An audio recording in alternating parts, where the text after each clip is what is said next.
ভাইয়েরা যে আমাদেরকে সঠিক সিদ্ধান্ত নিয়ে সঠিক একটা সরকার গঠন করতে হবে। এটা যদি আমরা গঠন করতে পারতে হয় তাহলে আমাদের এই দেশে অস্তিত্ব টিকবে কি টিকবে না সন্দেহ আছে। আর এইবার যদি নির্বাচনটা পিছিয়ে যায় আরো, তাহলে এই দেশটাকে ব্যর্থ রাস্তায় পরিণত হবে। নির্বাচন পেছানোর কোন সুযোগ নাই। আওয়ামী লীগকে ভুলে গেছেন আপনারা একবার? হ্যাঁ, হাসিনাকে ভুলে গেছেন? ভোলা দেয় না, ভারতে গিয়ে দিল্লিতে গিয়ে ওইটা থেকে আবার হরতাল ঘোষণা করা এবং কালকে কিছু গাড়িঘোড়াও পড়েছিলাম, কিছু পোলাপান আছে তাদের দিয়ে গাড়িঘোড়াও পড়েছে।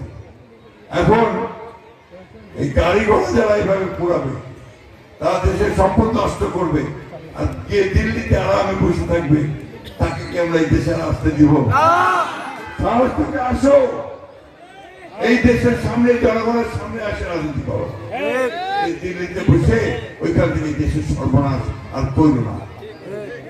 আমারও আওয়ামী লীগের নেত্রী হাসিনার, আমাদের সেই সাবেক প্রধানমন্ত্রী হাসিনাকে আহ্বান জানাতে চাই, এত সাহস থাকবে, জনগণের প্রতি ভালোবাসা থাকবে, পালিয়ে আসেন কেন? আসেন না দেশে। আমরা তো জেল খাটছি, আপনি ওদের খাটেন কিছুদিন। আমার নেত্রী দেশের খাদিজা জেলে ছিল 6 বছর, তাই না? আপনি আসেন 6-7 বছর 8 বছর জেল খাটেন, তারপর না আপনি কথা বলবেন, ঠিক কিনা? বন্ধুগণ, এই যে আপনার আজকে উনি একটা সন্ত্রাসী এবং সন্ত্রাসী উনি টিকে থাকতে চান, এই দেশের মানুষ আওয়ামী লীগকে আর ক্ষমা করবে না। কারণ আওয়ামী লীগ দেশের মানুষকে হত্যা করেছে, নির্মম ভাবে নির্যাতন হচ্ছে, নির্মম করেছে, মামলা মিথ্যা মামলা দিয়ে কষ্ট দিয়েছে।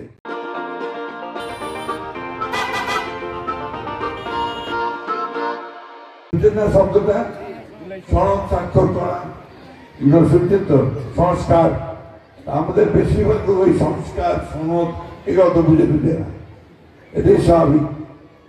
কিন্তু আমরা এই সরকারকে খুব পরিষ্কার করে বলে দিতে চাই যে দীর্ঘ 9 মাস আপনি যে সংস্কারের নাম করে সব রাজনৈতিক দলগুলোর সাথে কথাবার্তা বললেন এবং একটা একমত হলেন অনেকগুলো বিষয়ে, সেই একমত হওয়ার বিষয়ের বাইরে আপনি কোনো কিছু যদি গায়ের জোরে এই দেশের মানুষের উপর চাপাই দিতে চান, তার সব দায় দায়িত্ব আপনার সে মানুষটা গ্রহণ করবে না। আমরা যদি জোর করে এনে আমার পিয়ার চাপা দেওয়া চাই, পিয়ার বলেন না ভাই, বুঝেন নাকি? পিয়ার মহা বুঝুন, আমরাও বুঝি না ভাই। আমি চেষ্টা করে জানছি পিয়ার হচ্ছে প্রপোর্শনাল রিপ্রেজেন্টেশন, ইংরেজি। বাংলা হচ্ছে আনুপাতিক প্রতিনিধিত্ব। কিছু বুঝলেন? ওইভাবে চিনি না। আমরা দীর্ঘকাল 100 বছর ধরে ভোট দিয়ে আসতেছি, এমপি ক্যান্ডিডেট একজন দাঁড়াবে, তাকে তার মার্কা দেখে আমি ভোট দেবো, তাই না? এটা তো আসছে, কেউ দাঁড়িপাল্লা, কাউ নৌকা তো নৌকা, কাউ ধানের শীষ, তাই না? যাকে পছন্দ হবে তাকে ভোট দেবো। ইমরান না, আমরা দলকে ভোট দেব এবং সেই দল ঠিক করবে কে এমপি হবে, কে এমপি হবে না। ধরেন আপনার এই সরকার মোট 100টা আসন আছে, এটা হইল আপনার এই ভোট করতে আপনারা রাজি আছেন? এটা তো বন্ধুগণ, এই সিস্টেমটা, এই ব্যবস্থাটা আমরা পরিচিত না। আমরা বলছি আমরা গ্রহণ করবো না, পরে পার্লামেন্টে আলাপ আলোচনা করে জনগণকে এটা শিক্ষিত করে তারপর দেখা যাবে পিয়ার না। জামাত ইসলাম বলতেছে ওটাই করিবা হবে, ওটা না করলে নাকি ভোট হবে না। ভাই, ভোটকে এত ভয় পাচ্ছ কেন?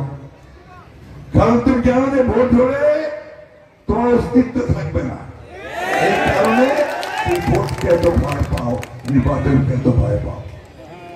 এই কারণে ওই ছোয়ালা, আমার ছোয়ালা খুব ভালো কাজ পেয়েছে, 5ই আগস্টে আন্দোলন করে আমাদেরকে মুক্ত করছে, সাহায্য করছে। যারা উমরাও দল করছে জানেন তো, এনসিপি নাম শুনেছেন তো? ওই কোন এনসিপি আছে এনসিপি একটাও?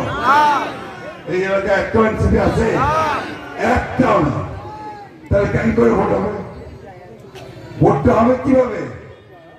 ওরা তো ভোটই পাবে না।